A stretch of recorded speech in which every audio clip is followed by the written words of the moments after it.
Assalamualaikum warahmatullahi wabarakatuh. Halo teman-teman semuanya, perkenalkan nama saya Anissa Fitri. Saya dari Prodi Ilmu Komunikasi Stisi Video Poli Mandiri Sukabumi. Video ini saya buat untuk memenuhi tugas mata kuliah Komunikasi Massa yang diampu oleh Bapak Firman Taufikur Rahman, MSI. Pada kesempatan kali ini, saya akan membahas salah satu model komunikasi yang menjadi dasar perkembangan ilmu komunikasi, yaitu model komunikasi Aristoteles. Sebelum masuk ke materi, saya ingin mengajak teman-teman membayangkan sebuah situasi. Pernahkah kita mendengarkan seseorang berbicara dan merasa tertarik untuk terus menyimaknya?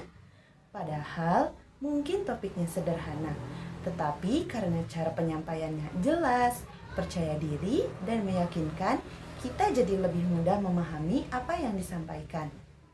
Nah, konsep seperti itulah yang sudah dijelaskan oleh Aristoteles sejak ribuan tahun yang lalu. Menurut beliau, komunikasi yang baik bukan hanya tentang apa yang disampaikan, tetapi juga bagaimana cara menyampaikannya agar pesan dapat diterima oleh pendengar. Baik, langsung saja kita masuk ke pembahasannya. Aristoteles adalah seorang filsuf asal Yunani yang hidup sekitar abad keempat sebelum Masehi. Pada masa itu, komunikasi banyak dilakukan dalam bentuk pidato di depan umum, baik di lingkungan pemerintahan, pengadilan, maupun forum masyarakat. Oleh karena itu, Aristoteles mengembangkan sebuah model komunikasi yang berfokus pada kemampuan seseorang pembicara dalam menyampaikan pesan secara efektif kepada pendengar. Menurut Aristoteles, tujuan utama komunikasi adalah mempengaruhi atau meyakinkan audiens. Dalam model komunikasi Aristoteles, terdapat 3 unsur utama. Unsur yang pertama adalah pembicara atau komunikator. Pembicara merupakan orang yang menyampaikan pesan kepada audiens. Seorang pembicara harus menguasai materi, memiliki rasa percaya diri, dan mampu menyampaikan informasi dengan jelas agar pesan yang disampaikan mudah dipahami. Unsur yang kedua adalah pesan. Pesan merupakan informasi, gagasan, atau pendapat yang ingin disampaikan kepada pendengar. Pesan yang baik sebaiknya disusun secara runtut, jelas, dan sesuai dengan tujuan komunikasi. Sedangkan unsur yang ketiga adalah audiens atau pendengar. Audiens merupakan pihak yang menerima pesan. Menurut Aristoteles, seorang pembicara juga perlu memahami siapa pendengarnya, agar dapat memilih bahasa dan cara penyampaian yang tepat. Selain ketiga unsur tersebut, Aristoteles juga menjelaskan 3 hal yang dapat membuat komunikasi menjadi lebih efektif, yaitu etos, pathos, dan juga logos. Yang pertama adalah etos, yaitu kredibilitas pembicara. Audiens akan lebih mudah percaya apabila pembicara dianggap memiliki pengetahuan, pengalaman, dan dapat dipercaya.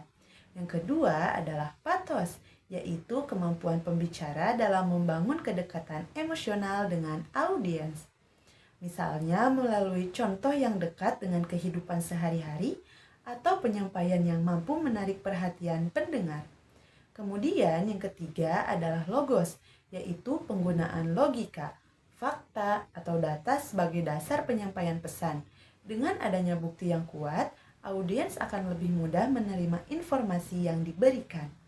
Agar lebih mudah dipahami, saya akan memberikan contoh sederhana.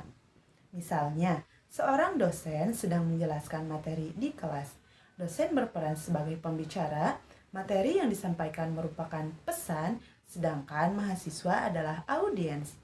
Ketika dosen menjelaskan materi dengan bahasa jelas, memberikan contoh yang mudah dipahami, serta didukung oleh fakta dan teori, mahasiswa akan lebih mudah memahami isi pembelajaran. Contoh tersebut merupakan penerapan model komunikasi Aristoteles. Model komunikasi ini memiliki beberapa kelebihan. Pertama, modelnya sederhana sehingga mudah dipahami. Yang kedua, sangat cocok diterapkan dalam kegiatan pidato, presentasi, seminar, maupun public speaking.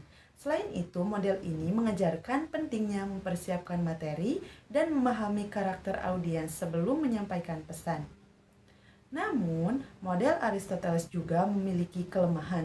Model ini menggambarkan komunikasi sebagai proses satu arah karena belum melibatkan umpan balik atau feedback dari audiens. Padahal dalam komunikasi saat ini, umpan balik sangat penting untuk mengetahui apakah pesan sudah dipahami dengan baik atau belum. Dari pembahasan tadi, dapat kita simpulkan bahwa model komunikasi Aristoteles terdiri dari 3 unsur utama, yaitu pembicara, pesan, audiens. Dan tujuan utamanya adalah mempengaruhi atau meyakinkan pendengar melalui pesan yang efektif. Aristoteles juga menekankan pentingnya etos, pathos, dan juga logos sebagai dasar dalam membangun komunikasi yang baik.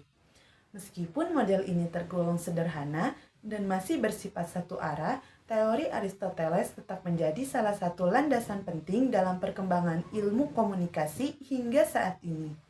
Demikian pemaparan yang dapat saya sampaikan. Terima kasih dan mohon maaf apabila terdapat kesalahan. Saya Anissa Fitri, mohon undur diri. Wabillahi taufiq wal hidayah. Wassalamualaikum warahmatullahi wabarakatuh.